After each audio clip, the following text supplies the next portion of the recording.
All right, and welcome to episode 18 of the Weekly Journal. This is Chuck alongside Billionaire Brown. We are back for another exciting episode. This is a week after January 1st, so this is actually we're recording this before the New Year's, but when you're listening to this, it's after the New Year's. So before we get into it, Billionaire, what's up, bro? How was your Christmas? And Christmas was good. Santa was good. No, cool. Santa wasn't good. I don't believe it. No. But no, cool. Christmas was good. I spent it with family that I haven't seen in a long time. That's awesome. Other than that, it was, nothing major. Good food. I had this cauliflower loaf somebody made. Yeah, it was actually really good. That's pretty cool. Yeah, it was. What'd you have going on?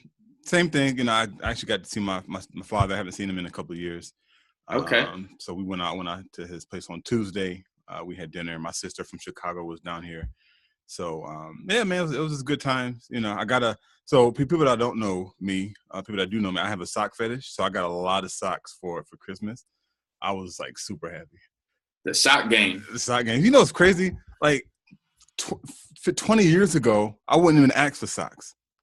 Like that's how you know people evolve and they change. Uh-huh. Like I'm excited I'm getting socks. Like you see my sock drawer. My sock game is gonna be on point for 2018. I don't care about anything else but my sock game. I'm wearing flip-flops and socks, shorts and a t-shirt. That is funny. 20 years ago, I can't see you asking for something. No, that was the socks. No, I need something. I need a toy. I need something, not socks. No. I need a fresh coat. I need some fresh kicks. Give me some socks. I'm good. That's what's up. Yeah. Sock game. Got to be sharp. Yeah. So, I mean, I would ask how your New Year's is going to be, but it's not even New Year's yet when we're recording this. But, you know, so it's going to be kind of weird to kind of predict how our New Year's is going to be. Right? So, but yeah, other than that, man, you know, I'm excited about 2018. The last show we talked about the philosophy of goal setting. And that particular episode actually stuck with me. Man, I actually had I got a planner. I started writing my goals down, and I'm going to start mapping them out to kind of map out a game plan to actually achieve those. What's that? That's your planner? Yeah, buddy. Okay, yeah, man. So keep it by my side like a loaded weapon. It was funny. I think I may have mentioned this on the last episode where we talked about writing the goals first, typing them into a computer. Yep. And I still think I may be having a challenge with that because now everywhere I go, I got to have this plan. And my plan is not as small as yours. It's a little bigger. But just making sure that I always have that planner right next to me so that way I can, you know, keep my eye on the goals. Is it really big? Not like a wall calendar. No, it's not that big. I would say it's about big as this book. That's how big my planner is. Yeah, so you know it has some size to it, so it's not as easily portable, you know, as a phone or a smaller planner. But see, that would be tough. I probably wouldn't be able to keep I can't do the desk calendar. I can't do the calendar that is up on the wall. I've tried all of those things. It didn't work. The pocket size, I have to be able to actually have it accessible. That's what works for me. Like carry it and make sure it's there. Yeah. I like the bigger ones because it has more space. Like I'd be typing, writing real small to fit it in a day, which sucks, but it works for me. Okay. Yeah. And I guess different stroke for different folks. You know what works for you may not work for me and vice versa.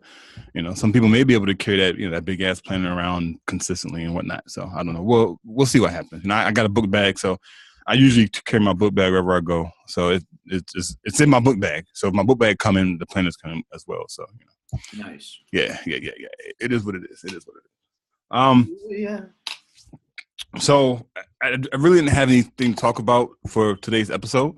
But I did say before we started recording that I did have something that I'm sure we'll be able to tie into today's episode. So for everybody that's going to watch this on video, you can see what I'm holding up. But for all our podcast listeners, you won't be able to see it unless you go to the YouTube channel Black Podcasters Network and just do a search for the Weekly Journal, and you'll be able to see the video portion of today's episode. But I just finished this. So that's 2 books in December, bro. That's 2 books. So you finished 2? Yeah, finished 2 books. Very nice. Congratulations. Thank you. So I want to retract my 100 book statement for 2018. Wait, no, how did you just did it and now you're not going to do it?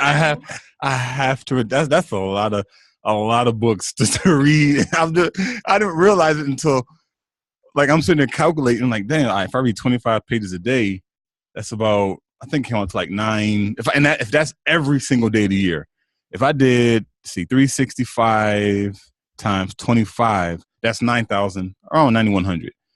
Divide that by the average book, 200 pages. That's 45 books, right? So I would have to read 50 pages a day in order to reach the 100 book goal. So I'm retracking it down back to 50 books in 2018. Okay, so 1 book a week. Yeah, one book a week, which is definitely doable. But I showed this book because I actually just finished it actually this morning. Very inspiring book, very inspirational. And one of the challenges that so when I read, people like to speed read. I'm against speed reading. I don't see how you can. And unless there's a way that people do it and it's effective for them to remember what they read, I just don't see the benefits of speed reading just to say, oh, I read 200, 300 books in a year because speed reading. No, that's not. So when I read, like I comment, like I circle, and I don't know if y'all can see that, and I circle. Before you move forward, I'm curious to know, since you're against speed reading, which I am not, especially if you're able to retain the information, which I know people who do. Yeah. But are you against paying people to read for you and translate the information to you? Yes. Oh, really? Yeah. Okay. So. Wow. Yeah. So, all right. So maybe I'm against speed reading because I haven't personally had experience as far as reading something fast and retaining information. Like if you can speed read and retain, I'm all for it. Of course, So if that works for like if I just haven't found a strategy for me that worked to where I read through a book and was able to pick up certain things by speed reading through it. So why are you against paying people to read for you and pass the information to you? Because in my opinion, I feel like if somebody else is interpreting information for you, like we're not me personally, I think we're engaging our ability to understand what it is, like a certain passage. Like say for example, one of these paragraphs, right? Somebody say, okay, well, this is what the paragraph outlined. The question is like, okay, well, is that what it actually says, or is that person's perception of what that paragraph says? Because everybody has a different perception. Like, for example, the analogy people use, what do you see when you see an acorn? Some people say, I see an acorn, I see a piece of wood. Some people say, I see a forest. So although the acorn doesn't change, the perspective of it or the perception of it changes based on the individual person.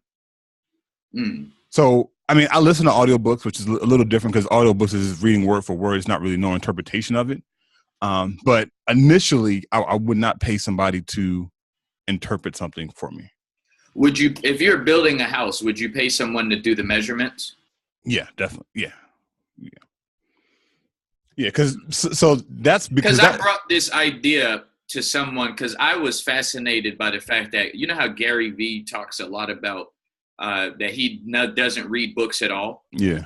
So I brought this conversation up to someone I was talking to a couple months ago, and they brought that idea to my head. Very successful person. Yeah. And I was like, I never thought of that. Yeah. Maybe because they were saying maybe he pays people. Like he never reads a book. You know how you've heard him say he never reads books. He don't read books. Yeah. So the person was saying that he could be, don't rule out the fact that he could be paying someone that he trusts and value the way that they comprehend information. He could be paying them to read for him. But he can still technically say he doesn't read. Ah, I got you. And then it started making me think like, well, we pay successful people and it's called delegation. So they just delegate people to read for them and get the information to them. That's true. So we delegate for everything else. So I'm starting to be open to like paying people to do other things. Yeah. Well, I guess was Napoleon Hill. Matter of fact, Think and Grow Rich. There's also a part in there. Remember the guy, he got brought to jail? Yeah. And they were asking him, like, they were putting him on these charges, and they wanted to prove that he was dumb. But it was one of the most incredible people in the world still today. And he was like, well, why would you're asking me all these questions that have no relevance to what I do. Yeah. He was like, all I need to do is to be able to, I have everyone in my resources that I can contact to get the information that you're asking me for. Yeah. Ask me stuff that I need to know about. Yeah. So does that change your perspective on it, or no? You're still against it? Well, so I guess with certain things, like with reading, because I enjoy reading, like I wouldn't even pay somebody to interpret something. Like I would spend the time researching, trying to figure out what it is a particular passage meant or what a particular book was trying to get to come across. But I would still read it myself. But there are certain things, like with the house analogy earlier, because that's more objective, that's more measurable. Like as far as, all right, well, you measure like a wooden slack, 6 inches is 6 inches, right? Regardless of our background, regardless of upbringing, a 6-inch wooden slack is going to be a 6-inch wooden slack. So somebody can come in, I'll bring an expert in and say, hey, I need you to do these measurements in the house. Their measurements are going to be the same measurements that I would get. Okay, so it's not a fact if this is what Gary Vee does, but it's just an idea. It's just a thought that, you could talk for hours and, have a good time talking about it. But in the case, if that was what he does that, in your opinion, count as reading, or does it not count as reading? Well, I guess we have to define what reading is. So if the goal of reading is to read a book, and I got this book and I read, and to acquire information from it, then I can see, then I would, it's kind of hard to put it in that category of reading because you didn't read it, but you still benefited from the knowledge that was in that particular book. See now, okay, so it's not necessarily we don't read just to read. Yeah. We read to acquire knowledge. Yeah. So are you against paying people to acquire knowledge for you? No. No, no, because when you look at, help me out right there. That's actually good. Well, when we're looking at hired coaches, right? Like ultimately what we're doing is we're hiring somebody who has a particular level of knowledge to where we can get it ourselves by reading and doing the same stuff that they did. Or if they hired a coach, like somewhere along the line, somebody had to read something or come across information where they put a lot of sweat equity into learning what their craft is. So now we're at the point where, okay, well, this person has 20 years of experience. Let me tap into this person. Let me cut my learning curve by 15 years, right? And then that 15 years, I save time where I could be building on the particular knowledge that I acquired. So I'm not against paying people for to acquire knowledge. That's what we do, right? This is not an autobiography. This was a publishing company who collected a lot of Marcus Garvey's writings and speeches and put it together. I paid them $6 for it. Right now, could I had went and gathered the information myself? Of course, I'm pretty sure online somewhere you can go. You can find scanned documents. He's heating up. Yeah, no, but it's a good point that you bring up, bro, man. And at the end of the day, the goal is to know thyself, right? So, and one of the ways is gathering knowledge, whether you read it from a book, whether what Gary Vee does by paying somebody to read something for him or interpret something and giving him a little information. Allegedly. Allegedly. At the end of the day, man, if you benefited from whether it's reading or getting information from somebody else, then I'm all game for it. Okay. Yeah. I never thought about that. Like when they said that, I was like, yo, people might do that. Yeah. And I'm like, yo, no, people do that. Yeah. But I've never, ever thought of that idea. Yeah. Never. Yeah. It's profound when you think about it. It's a good idea because for some people Gary Vee, I'm pretty sure he as you know, he works 14, 15, 16-hour days. So he doesn't have time to sit down And although he doesn't like reading anyway, but he doesn't have time to sit down and read a book for an hour or 2 hours a day. Right? Yeah, and how long would it take? Like, you just finished reading that book. Yeah. So usually when you first finishing the book, it's when you're like on, like, you could really give a review of that book. Yeah. So like, it would only take, like, you fresh off reading that book, you could probably give me a detailed review. Mm-hmm. Especially if I paid you. If I paid you, you'll probably give me the best. If I get like 10 grand to break down that book, you could probably do it in like 45 minutes and do an amazing job. Yeah. But how long did it take you to read it? It's about 2.5, 3 weeks to read it. 2.5, 3 weeks. Yeah. And you break that down to how many hours for both parties, depending on who you are and why you need the information, it may be worth me giving you 10 grand to break down that book to me. Yeah. And if you break down how many hours it took you to read it, it may be worth $10,000 of your time. Yeah. Yeah. I see. And just a thought. Yeah. No. It's a good point, because people can, if we're talking about entrepreneurship, people can start businesses by, hey, people that don't like to read, they have a, I don't want to shout out the company because they're not endorsing us right now, but there's a company, there's a website. Black Podcasters Network. That's what I'm talking about. There's a website out there where it actually takes, so people read books and then they upload excerpts from the book. So instead of reading this book, I could have went to the website and did what you just said. Hey, give me a 3 to 4 paragraph summary of the book, and you can read the highlights from particular, and these are pretty famous books that you can get highlights from. But again, that's for people that I like reading. I like going. See, for me, one of the things that was interesting about this was that it was chronological. So it started from when Marcus Garvey first touched down in America in, I think, 1915, 1916, around that time.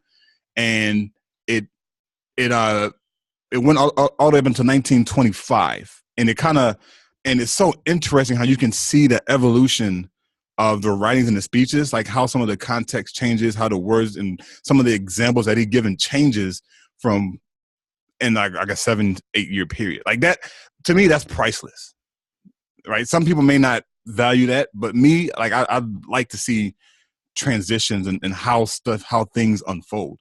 But for some people, they may not, right? Some people just say, hey, no, what was Marcus Garvey or what was this book trying to come across? Like, okay, well, that's you. So, were you attracted to him because he was his Jamaican roots?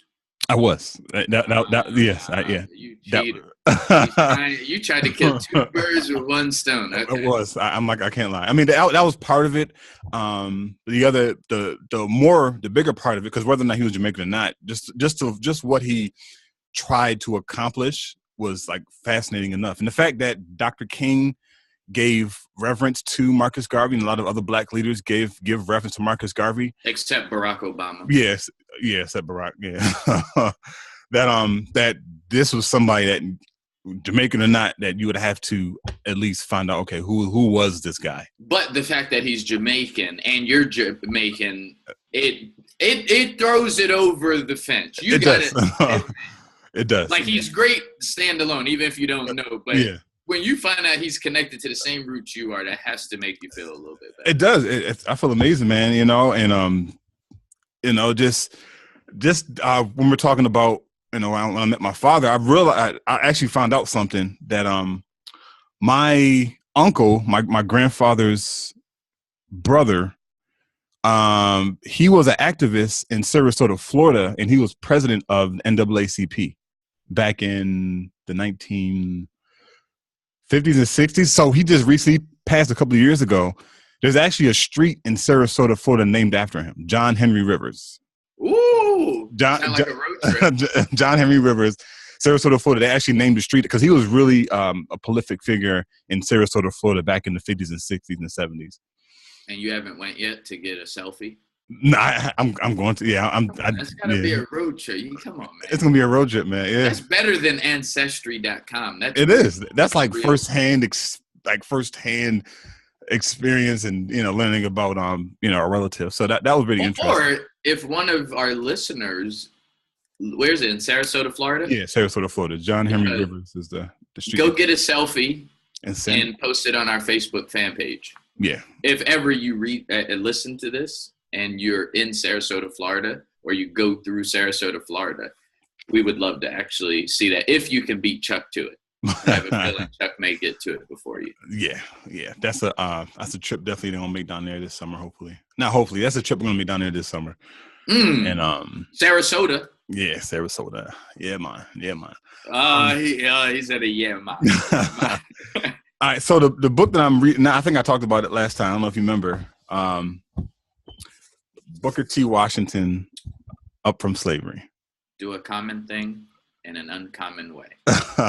Booker T. Washington. Up from Slavery. Man, I just started reading that this morning, about 15 pages in. Here's my commentary on it so far. And wait, you need a Kleenex? It seems like you get a little emotional. Well, I was reading it, and he was talking about when he was where he was living from his recollection of his childhood and how he lived in this 14 by 16 hut. They had no floor, so they were just sleeping on the ground. And he used to have to walk 3 miles with bags of corn to have it milled and all that other stuff. And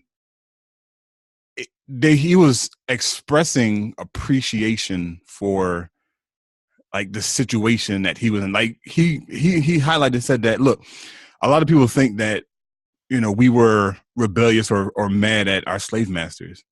And he says that's not the truth. I'm thinking in my head, I'm like, I can't even conceptualize being held in captivity and not being mad at the people that are holding us captive. Right. So, and I kind of stopped a little bit because I had to, get ready for the recordings, but it was getting to a point where I'm like, wow, the mindset was like, it was an accepted reality for them. Like, look, slavery exists right now. This is an there's at least from where their mindsets were, like there was nothing that could be done. Like this is a legal state for us as Black people right now, that slavery is legal. So there's nothing that we can really do about it. Right. And I don't know, man, for me, it brought things back into perspective, and we can tie in, business and entrepreneurship into this, because when you look at it, is that it's all in the mind.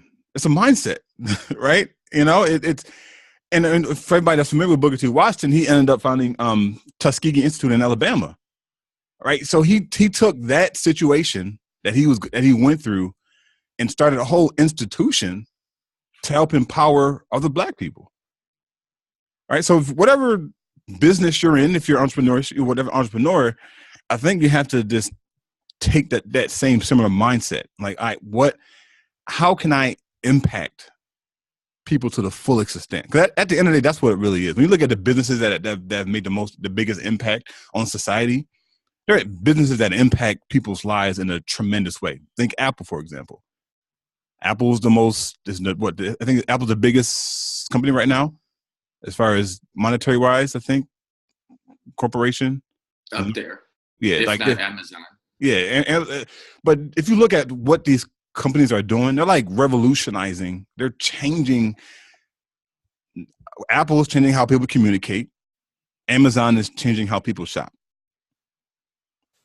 So from a business and mindset perspective, I think that's what we have to look for moving forward into 2018. I don't know what your perspective on that is. I mean, when you're talking about, let's say, someone like a Booker T, if we're going to apply that to business, or even in life, or even in health, you could do it. It's like when you look at certain people, right? They're extremely passionate about what they do. Like they have there's nothing that can push them from once they believe it, they believe it. And I always had this silly, stupid question that I remember I asked my uncle this question. He got really angry because he didn't know the answer to it. Yeah. But I think about things like because you were just talking about this was just an accepted reality. Yeah. Like we all heard when what's her name?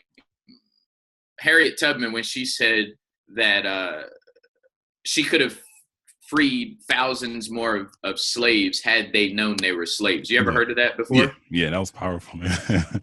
Yeah, but my thing that I would like to know that nobody seems to have an answer for or want to know the answer for is how long was she enslaved before how long was she one of those thousands of people? Like, I wonder how many people tried to break free and asked her years or months prior, and she was like, no, I ain't going. That's a good point. You can't say that the first day she started into slavery is the same day, as soon as she realized it, she was out and led this thing. Yeah. No, I would like to know how long, like, did anybody come to try to help her? That's a good point. That's a very good point. That happened to me in business. That has happened to me in life. Meek Mill said, I told y'all the money train was coming, but you didn't want to come. Yeah. Like, how many times, like, you've had that experience, because I know I have. Yeah. Like, people tried to tell you time and time before, but you just didn't get it. You didn't get it, yeah. But nobody wants to tell me the answer to that. Nobody has the answer. Like, how did anybody ever offer her an opportunity of freedom? Or how long was she enslaved before she made the decision? Because that's a bold statement. I could have saved more slaves had they known they were slaves. Some of those might be my ancestors. Some of those might be my family. Yeah. I want to know that. Like, did some of my family members what if your family member was somebody who offered Harriet Tubman an opportunity of freedom and we don't know that? Yeah. Yeah, that's true. I agree, man. 100%, bro. You know, so I'm going to answer your question. This is obviously speculation. I have no fucking idea. But I do believe that I don't think she was the first one. I think she was the first one to catch attention. But I'm pretty sure in their conversation, somebody said, yo, let's run. Let's fucking run for it. Let's get out of here. And she said, no, we can't run. We can't run. They going to catch us. They going to catch us. And like, no, we need to get out of here. And I'm pretty sure there was others that have left. And Harriet Tubman said, no, I'm not going anywhere. I'm staying. Yeah, and like you just said, in regards to one of the first people who, actually brought attention to it, I think it was Drake. No, it was Drake who said, it's not about who did it first. It's about who did it right. So when I'm saying I don't care if somebody was first or if they weren't, she did it right. I'm not taking away from what she did. Yeah. I just want to know, was there who was before her? Who did she turn down to get free? Yeah. Yeah, I mean, but at the end of the day, you're asking the right question, bro, because it's more so where as we transition into 2018 and with everything that's going on, is that we have to start thinking holistically, right? So what you just presented was a holistic thought. Like, hey, you asked a serious question. Like, well, maybe Harriet Tubman wasn't the first. I mean, she did it right, but maybe she wasn't the first person to do it. And in my heart of hearts, I don't believe she was. And I'm pretty sure there were, like I said before, there was other people in her circle that said, let's run for it. Let's get out of here. And she told them no. Mm-hmm. Right. But then she, through inspiration or whatever, she caught that inspiration and then she started getting people out of there. Right. It's funny when you get inspired, man, like some of the stuff and hikes you'll go to, man, you're sometimes risk, depending on the situation, but you're sometimes risk your life, man, when you become inspired to do a certain thing. So something especially as big as what Harriet Tubman did. So, do you think you would? How do you think you would have been as a slave? Don't give me the mentality. New nigga. I wouldn't have been no damn slave. I hate when new niggas do that. No respect. Like they wasn't gangsters. Like our people who came before us wasn't gangsters and. Like, yo, you would have been a slave. You would have been picking cotton too. Yeah. Well, I don't know. That's a tough answer. That's a tough question, man, because just like when I tell you my eyes was like starting to warp a little bit when I was reading this, I'm only 15 pages in. Bro. And my eyes like, damn, like this shit is profound. And I don't know if that's a good or a bad thing. Because just some of the language and some of the attitude towards his slave masters was like, nah, You know, I love them like I love my mother, like I love my brother, right? They would risk their lives to save some of their slave masters. And I'm like, what the fuck? Right? Like, it's like, that's next level thinking. Right. And of course, because of duality, and we've been led to believe that that's necessarily a bad thing. Right. But I don't know, man. That's a tough question to answer. I don't know. I don't. You know what it is? Most people don't realize it. And I guess I don't talk about it much, but I've been highly connected growing up in the NAACP. Yeah. Like heavily involved, like doing meetings and doing theater and plays. And like I was watching the OJ thing last night. Like I've literally spent a day learning from Johnny Cochran. Mm-hmm. Like literally. Yeah. Like as a teenager. Like literally. Yeah. And a lot of other powerful, like black history. Yeah. Like I did Black history programs months out of every year as teenager. Oh, wow. Like going to NAACP meetings. Yeah. Like connected with all the NAACP leaders, learning from them, being a sponge, a fly in the room. Yeah. And the thing that I enjoy, and as you're bringing up the Marcus Garveys and the Booker T. Washingtons, is that when you got a black person on fire, like for example, one of the things, like as you started saying what your vision was with this Black Podcasters Network, mm-hmm. It was like there's something about you that's completely different. Mm-hmm. When you start talking about what your vision is for this Black Podcasters Network, it's something different. You probably can't see it, mm-hmm. but I can see it from the outside looking in. Yeah. So when you was like, oh, yo, you know, it would be dope if we get this on here, right? And I was like, you know what? That sounds like a good deal. But my point is, whether you go to the current Black activists today, like, look, you take a Nick Cannon right now. Nick Cannon, you see him. When we think of him, we think Nickelodeon. We think he's a funny kid. He's, you know, kind of corny. Most people know him as the corny kid, you know, or Mariah Carey's husband. But this dude is really he's really connected. Yeah. Like with the Black community, with Black excellence. Yeah.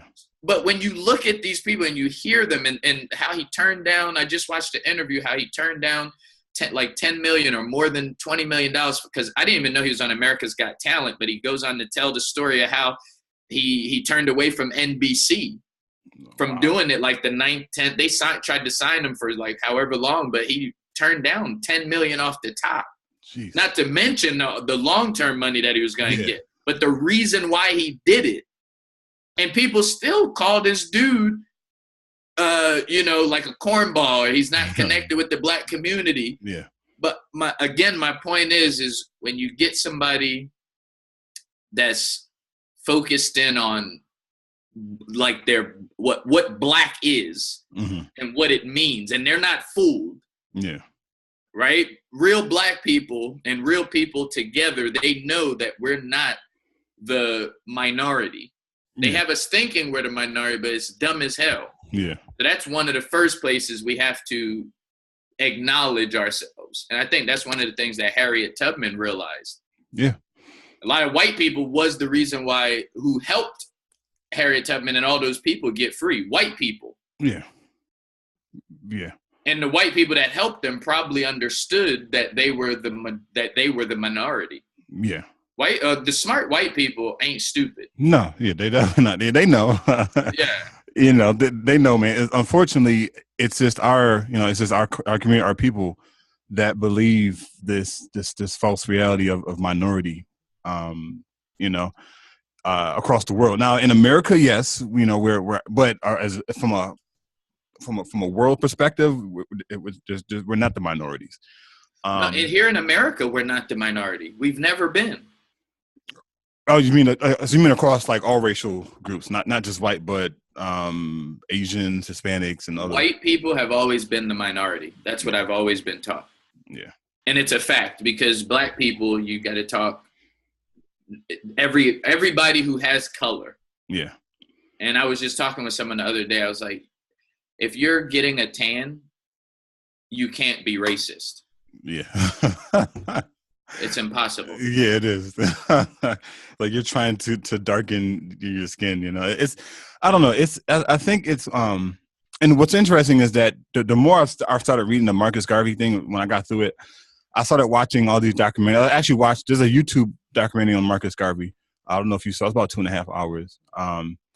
This is the Black Panther documentary on Netflix, which was, I watched both of those. Yeah. Yeah, that thing is. I don't know too much about. I know a little bit about them, but I didn't know they have one on Netflix. Okay. Yeah. When I saw the KKK one, but I didn't see that one. I saw the KKK one too, and I was like, you know, let me watch this to see what their perspective is, you know. And I learned a lot, and I learned a lot from the KKK. I learned a lot from watching the Black Panther documentary. Did you know the KKK is a Christian base? Did you know that prior to watching that? Yeah. Oh, I didn't know that. Yeah, I know. I knew it based because Marcus Garvey, he actually met with one of the KKK leaders back in, I think, early 1920s. He met with, I forgot the name that they called the leaders back at the time, and he was trying to get a perspective on why they hate Black people. That was his question. Hey, why do you hate Black people? And his point was that they don't necessarily hate Black people, but we want a white America. And so their goal is white supremacy. Like they want to rule. They want to have a white America. So Marcus, okay, and Marcus, huh? Is that true? What that I've heard differently about the cake. What you mean that they don't hate Black people, or that they don't want a white America? Well, at least this was what the conversation that he had with that guy. Of course, this was almost 100 years ago. So their philosophies may have changed, but at least at that time, the Marcus Garvey's organization, which is the Universal Negro Improvement Association, UNIA, and the KKK had similar ideologies, believe it or not. However, Marcus Garvey's group wasn't going around killing, hanging people, lynching people. They weren't killing people. He was trying to get everybody, to all the Black people across the world, to establish a government, a political system, economic system in Africa. That was his main objective. He wasn't trying to get people into higher office in America. He wasn't trying to get somebody to be the Senate, the president of the United States. His goal was to get everybody to transition, all Black people in the world, to start their own government in Africa. And then the KKK person that he interviewed had the same goal for America. He wanted this to be a white America. You don't know who Gil Noble is? I've heard of it. Sounds familiar. Yeah. Gil Noble, right? Where you're at right now, we was talking about the woke and the wake, and we was talking about that off air. Mm-hmm. But I'm telling you, where you're at in your search for knowledge, mm-hmm. I promise you will love Gil Noble's work. Gil Noble, okay. You will absolutely love him. Gil Noble, yeah. All right, I'm watching. Yeah. I wrote it down. I'm gonna look him up, man. You know, so. But I don't know. And for me personally, and this may sound weird. You know, we had conversations before about me reading and cutting back my library and whatnot.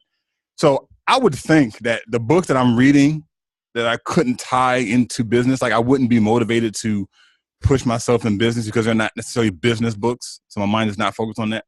However, the opposite has happened. Like I'm more fired up about business than ever before. Just by reading the Marcus Garvey thing and his organization and how he assembled and set up organizations in certain parts of the world, and he was able to rent out a hall in New York City, and they had yearly conventions, and we're talking about 500, 100,000 Black people coming in one space. Like that's motivating to find out that they didn't have technology back then, right? They didn't have iPhones, they didn't have Androids, there was no internet, there was no Zoom as we're connecting, there was no podcast. But he organized it without the use of technology. That to me is motive. Like, what excuse do we have, right? Is he top 5? Definitely. He's top 5? Definitely. No, you're just saying no, that. No, I'm serious. He's not top 5. No, he's top 5. Because he's in like, and since then, like since I've reading this book, I've been going on YouTube looking at different speakers. Like, so, bro, I'm hand to the man. I'm not even joking you. His name has come up in and I'm not even searching for speeches where speakers are mentioning Marcus. These are just random speeches that I'm looking at where they're referencing Marcus Garvey. I watched a video just yesterday. Top 5? Top 5, bro. No, he's not top 5. What? Top 10. Top 5 for what? Impact. Oh, hold on. Okay. Okay. Who's just one name? It could be any race. Who's if you had to deliver a message to the world, who would you designate to deliver your message? Who will handle it and get the message across? And I'm going to say mine in case you try to steal it. Who's yours? Mine is Louis Farrakhan. You know, bro, I promise you. No, listen. Listen, I swear to God, bro. I was going to say Louis. That was in my mind. Like, I would say Louis Farrakhan. Yo. So we're on the same way. Okay, dude, cool. Yeah, he will squeeze like he squeezes it. Yeah. So that's what I was trying to figure out. Like, I think he's in the top 5, probably communication speakers, like to get a message across. Top 5. Top 5. Who would I? That's a good one, man. Who you got to deliver a message? Bishop Jakes or Joe Osteen? Bishop Jakes. Okay. T.D. Jakes, yeah. Just because he has more emotion, or let me not say that more. He displays more, and because I come from my grandfather was a preacher, and the church I grew up, like we had those powerful, the Bible says, Jesus' name, you're gonna let them touch you. And so that's what I'm used to. So that's what I relate to more, gravitate towards those type of speakers. So that's why I say T.D. Jakes. Okay. Yeah, but I don't know, bro. That's a tough one. Marcus Garvey's definitely up there, and that's why I feel. Back to your Marcus Garvey is, I feel as you see all the other presidents who pardoned certain people, I always felt that Barack should have pardoned Marcus Garvey. Yeah. And he did not. Yeah, I agree. As great as you just said he was, and great as I agree that he is. Yeah, I agree. I agree, man. And he it's interesting is that he is something, when people get to a certain level, and not just, people that fall under the category of Marcus Garvey's, but when you look at the Bill Gates, the Steve Jobs and whatnot, like at a certain point in their lives, they become prophesizers, philosophies. Like in one of his last writings, he foresaw the challenges that we're facing today. And he wrote, long after I'm gone, my message is still going to continue on. And we're sitting here having this conversation. This was over 100 years ago when he wrote this. And he said, my message will continue on. But was that but was it specific? Because that's kind of general. I think some more of his writings and his prophecies, or whatever you call it, were more specific. Do you recall anything really specific that we're currently experiencing right now? Let me see. I wouldn't say anything specific. You're right. It was more so generalized. Because Malcolm. Yeah. Actually, I got Malcolm has something very specific. I forget the name of the conversation that he was having, but when he talked about, if you ever listen to the one where he's describing what happens when a white leader is trying to divide and conquer the black community, about how they take them out to coffee. They tell you about coffee, and they get the other black leaders that you would never think. Yeah. If you ever go back and watch that, he described, you remember when Trump first got in?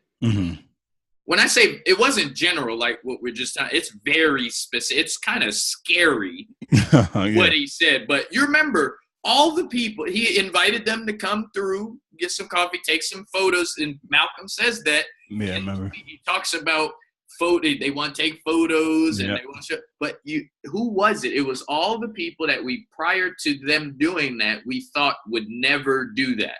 Yeah. Now, Kanye was the only one that we would probably, especially you're not a big Kanye fan as far as Black revolutionary. I remember you said that, unless you have changed thoughts. But you also had Jim Brown. Remember Jim went, but Jim Brown? Not in 100 years.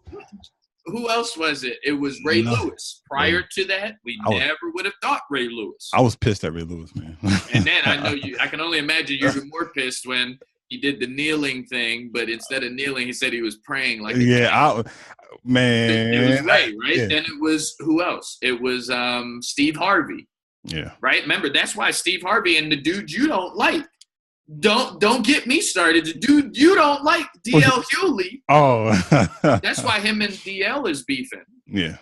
DL and him is beefing. You knew that? Yeah. Okay. Yeah, they're beefing. That's why they're beefing. Steve Harvey went through up in there. Yeah. And there's other names too that I can't recall right now, but those are the top ones. But Malcolm says it in that years ago. Yeah. Yeah, it's that's my next read. Oh man. That's my next read, man. So, use bookstore, bro. Yeah. I know corner. How much was it? This was $4? Yeah, $4.50. That's a robbery. $4.50. So, and I got to fight because I had took a bunch of books to the bookstore and I said, hey, can I?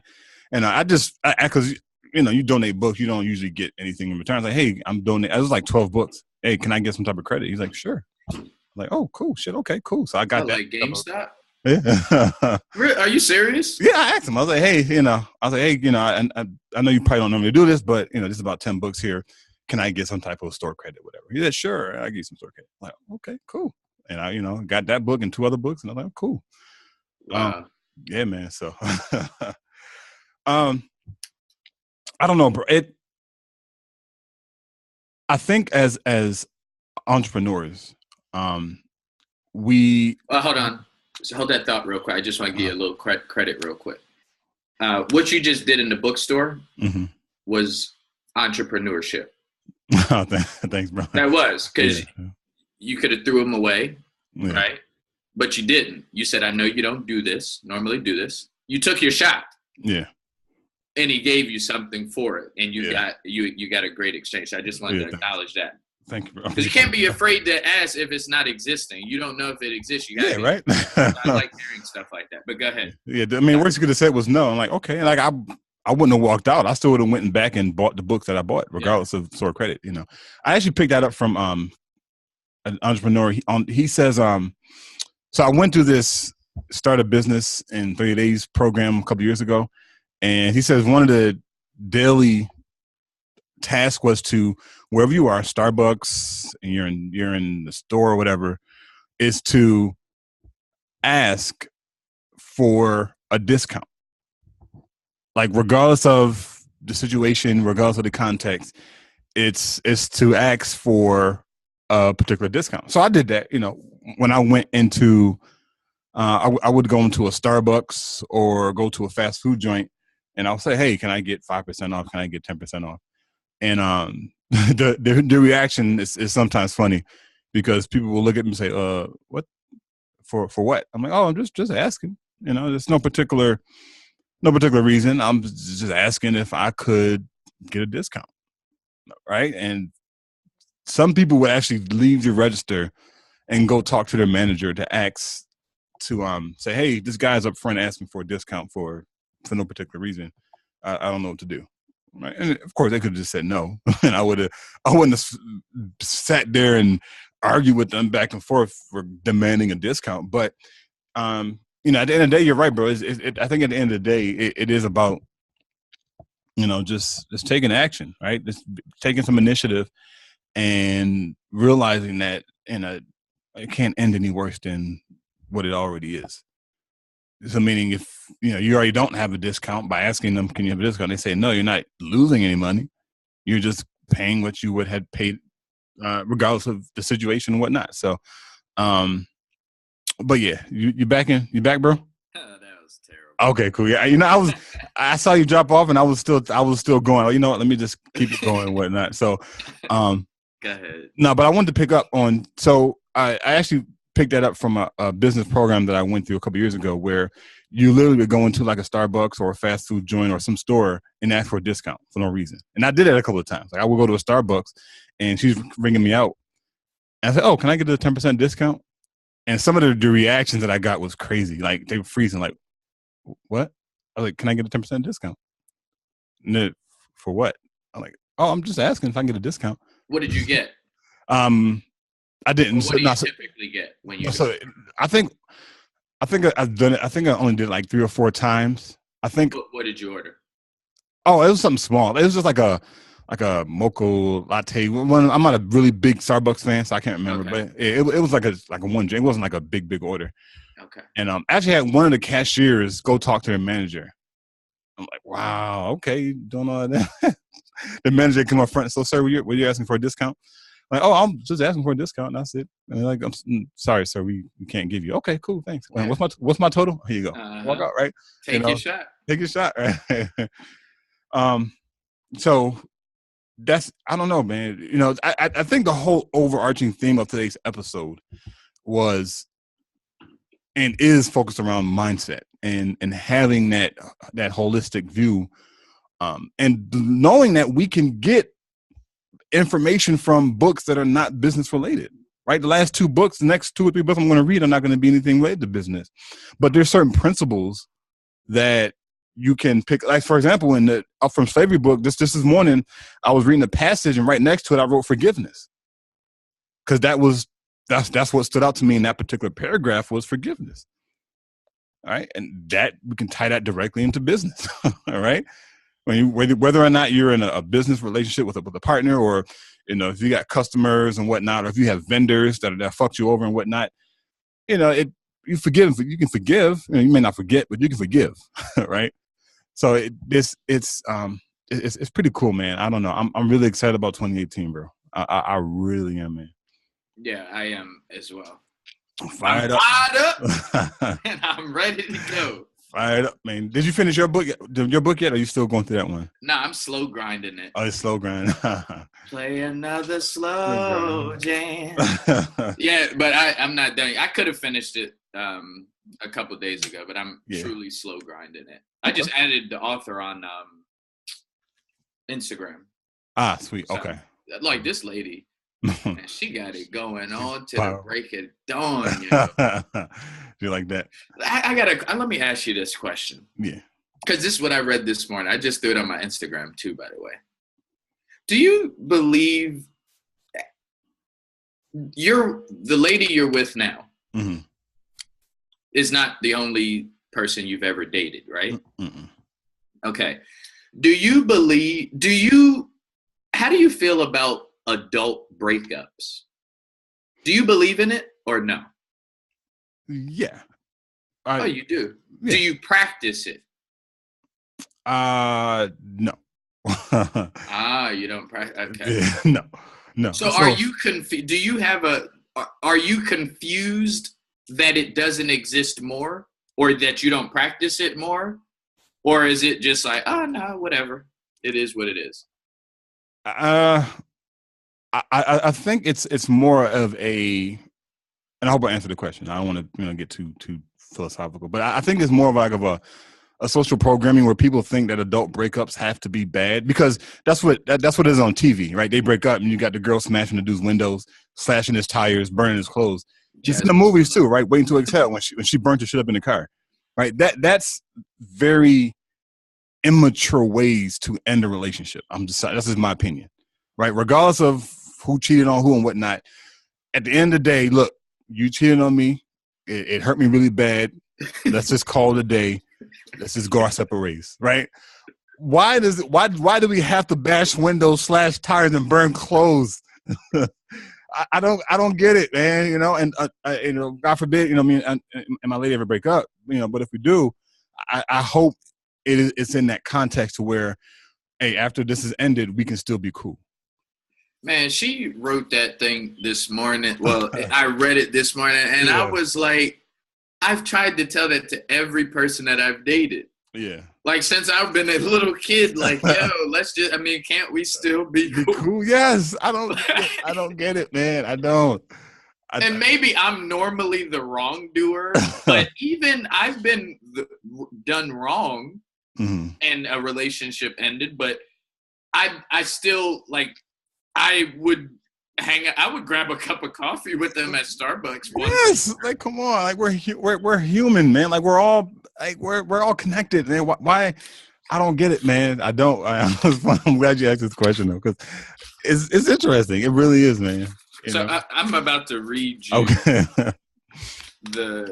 Okay. So she's a neuroscientist. Well, neuroscience. She does TED Talks and all of that. Her name is Wendy Suzuki. Powerful. I mean, her background is extensive, but you have to read the book to understand that. And like, this is the book right here, Healthy Brain, Happy Life. It's all about the brain. Everything is about the brain, but she also throws in her regular life and how she struggles with dating because her work-life balance and the things she likes. She eventually finds reasons why people don't. So at the end of this book, she says, I'm sure this was the right decision because Peter and I are still good friends today. In fact, I must admit that my breakup with Peter was the most adult breakup. In parentheses, yes, there is such a thing that I have ever experienced in my life. And there is a reason for that. You're the meditation guy. My meditation practice was starting to pay off. I found that meditation was beginning to shift the way I responded to the world in 3 very positive ways. And it goes on to say a lot of that, but so that was adult breakups. It's like, and I'm not even talking when kids are involved. Like, when kids are involved, we really need to be adults. Yeah, we do. And break up if it's not going to work. But whether you got kids or not, like, we should be able to do it the right way. Yeah, I agree 100%, man. I agree 100%, man. And I hope, this message, whoever's listening to this, if you're going through a situation and you feel it's not going to work out and whatnot, or the person cheated on you, you cheated on them, and whatever the situation is, just be responsible. And if you're going to end it responsibly, right? Don't bash windows, don't burn clothes, don't slash tires, don't show up at the person's mama house with an axe in your hand and a gun in the other hand, right? Medea style. I know, right, man? It's crazy, man. And unfortunately, it's because it's so pervasive in movies and TV shows and whatnot. That's what our kids are exposed to, right? So our kids say, "Oh, well, this is how breakups are supposed to." The kids see this is how breakups are supposed to. But when they get into, when they get into teenage and the dating years, that's how they're going to end their relationships, right? There's a documentary on Netflix about I didn't watch it. I just watched the trailer yesterday. I'm like, I don't know, I'm gonna watch this, about a young couple, and the guy leaves her and she becomes obsessed with him. Like, she starts stalking him and all the other stuff and sabotaging his other relationships and whatnot. I'm like, what the fuck is this? Y'all seriously gonna do this right now? But See, I never thought about it. See, that's why we're great working together. Because I never thought about it from the kids' perspective of them seeing it and them doing it as well. Yeah. So with their dating, they're like, something ends, they're like, oh, the fuck her. I never thought about that. That's good. And you think about it, and that's what happened when they're at school and they write shit on the walls like, fuck that bitch Sally, she's something my dude. Like, come on, man, what are y'all doing? Sorry if there's any Sallys listening. That was not directed towards you. Oh man, but yeah, awesome show today, bro, man. Really, really, really good show, man. I don't have anything else. Health tip, because I always forget, so I'll go first. You already remind me about the health tip.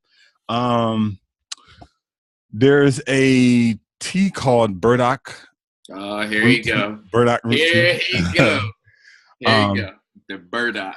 Actually, not just teas in general. So let me just say burdock. I've heard you talk about the burdock. Don't run from the burdock. I'm just acknowledging that you're very passionate about the burdock.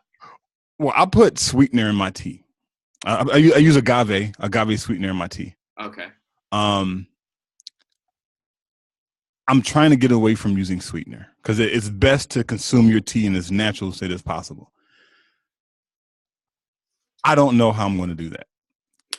If you have a strategy for how you make that transition from sweetening your tea to drinking bitter tea without any sweetener, please post it on the Facebook fan page, The Weekly Journal, or you can post it on the Black Podcasters Network. Send us an email, comment on this YouTube video as well, and just let us know what your strategy, if you have one, that you use to consume tea that's bitter. Because there's a lot of herbal teas that are very bitter. And I tried drinking it without sweetener. It's just hard to get down. So I am going to try it next week. Actually, this week coming up, which will already been done by the time you listen to this. So I will keep you guys abreast on that. So drinking tea in this natural state without any sweetener is my health tip for the week. Because that way you get all the full benefits of the tea, of the properties of the tea. Okay, so that's funny you just said that. That's not my health tip, but my stepdad has, when he was diagnosed with throat cancer, he had to change his whole diet. Yeah. Right. And so, I got a number for you. I don't know if you still want it, but maybe I'll talk to you about it offline. Okay. But his nutritionist is really, really good. She's the one who put together the regimen. She actually takes that's weird that you just mentioned that. But yeah, so he has these leaves that's sent over from another island, like from the islands, these leaves, and they send them over to him, and he has like a whole closet full of these leaves that you just put them in a kettle. And I love it, and I don't put no sugar, nothing in it. I love it. It's bitter, but my nieces was walking around in the house when I was making it, because every time I go to their house, I make it. Yeah. And they was like, I'm going to go. And I didn't smell. I thought they was like being extra. Yeah. But yeah, I just drink that. I mean, and it's very, according to them, it's very bitter. I had, so I just do it. Yeah. And it, for some reason, my taste buds are just, it doesn't taste bad. Have you ever had, you probably get them from mom's. Yeah. Well, so I did I don't know if you remember, I did back in August, I did a 21-day herbal fast where I drank nothing but a gallon of water, and I had herbs that, that were sent to me. These are like loose herbs. So I had to actually prepare and cook, spend about 8 hours cooking these herbs. And I made a gallon of tea, and I had to drink a cup in the morning, a cup in the evening. When I tell you, bro, I almost gagged drinking these teas. That's how bad it was. That's how bad it was. So after about 8 days, and I wasn't supposed to do this, I had to add a little sweet. I had to add because it was, not only did it smell bad, it was just terrible. But they said that's where the benefits are gained. Like when something tastes that bitter, especially like a herb, that's where you get the most benefit from it.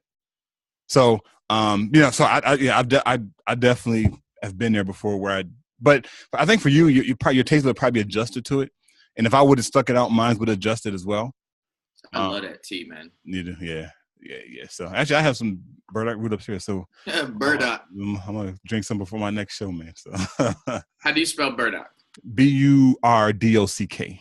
Okay, excellent. Burdock root tea. All right, so my health tip, just really quickly, is this is going to be released around the time where you'll have enough time to partake in it. But the Daniel fast, a lot of people are familiar with. A Daniel fast does begin. I'm not going to talk too much about it. You guys could do the research. You could Google Daniel fast.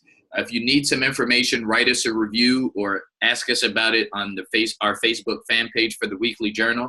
The reason why I'm not going to talk about it too much is because some of you need to actually go the extra step and actually look into it for yourself. So the Daniel fast is coming up. I believe it starts on I was going to say January. Yeah, it starts on January 7th. If I remember correctly, it's going to start on January 7th this year. Again, it's called the Daniel fast, and it's one of the healthiest ways that you can start your new year off. So nice. That's my health tip. Cool. Yeah, actually somebody that I know they're going to be starting the Daniel fast. So I know last year I said I would do it, and then I kind of fell off. So I don't know. I might do it this year. You might. Oh my God. It's been like 5 years. I do. It's my fifth straight. Fifth year, and this it's what 21 days, right? Or is it an entire month? I think it's 30 days. It's I believe it's 30. 30 days. Okay. I could be wrong. It's just a routine now, so I just go with the flow. Cool. All right, bro. Again, great show, everybody. Thanks so much for listening in, tuning in today's show. I know it was a little bit different, but again, everything we talk about ties into business and entrepreneurship. For some reason, I've been having a struggle saying that word. I don't know if you noticed. I've been pausing and struggling to get that word out today. What's the word? Entrepreneurship. I've been like it's been taking like a couple of seconds to roll it off my tongue for some reason. I don't know why. You know, I struggle spelling that. That's one of the. Yeah, I do too. I do too. Yeah, I do too. Yeah. So again, we air every Monday, 8 a.m. You can find us on iTunes, iHeartRadio. Check out the Facebook fan page, Black Podcasters Network. Also, the Weekly Journal. This video for all the podcast listeners will be on YouTube, so you can go on YouTube to see the faces behind the Weekly Journal. And until next episode. Bye for now.